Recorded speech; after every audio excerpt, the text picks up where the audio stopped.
Alright, hello everyone, welcome to another video, and in today's video I'm going to be simply teaching you how you can resize images on your Photoshop. So this video is going to be a very simple and easy step-by-step tutorial, so feel free to watch the video till the end. And with that being said, let's get straight into the video. So there are two ways you can go ahead and resize an image. So there's going to be the first way, which is not going to trim any of the photo, and you can simply use it to reduce the size of the image or even scale it to a bigger size. So for that, you're just going to click on image up here and you're going to click on image size and make sure this is locked. This should be clicked on because this is going to lock the aspect ratio, and if you don't do that, it's just going to mess it up. And it's selected on inches over here, but I'm going to change it to pixels because that is going to be way easier when you are using it for web content.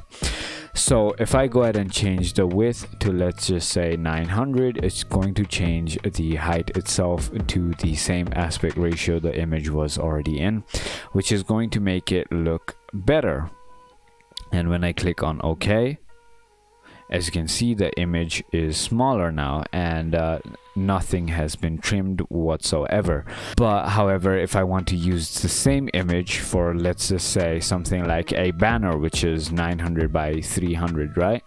So all I'm going to do is click on image and then click on canvas size, and over here I'm simply going to select 900 by 300, which is going to be the canvas size. But one thing you have to do before that is, I'm just going to cancel it, is click on this lock right over here, which will change it from a background to a layer, so it will not be trimmed off. Like the photo will not be trimmed off, so you can readjust it later. So you can go to image, canvas size, and simply make it to whatever size you want. I'm just gonna go for 900 by 300, which is going to be the banner look, right?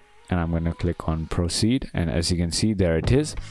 And now I can still move this image wherever I want, because I already unlocked the lock over there, so it changed from a background to a layer, as you can see. So it is as simple as that, and I can simply export it from here, and it's just gonna look really nice. So if you thought this video was helpful for you, feel free to comment down below and let me know, because I really appreciate that. And if you haven't already, feel free to hit that subscribe button, hit that like button, and thank you so much for watching.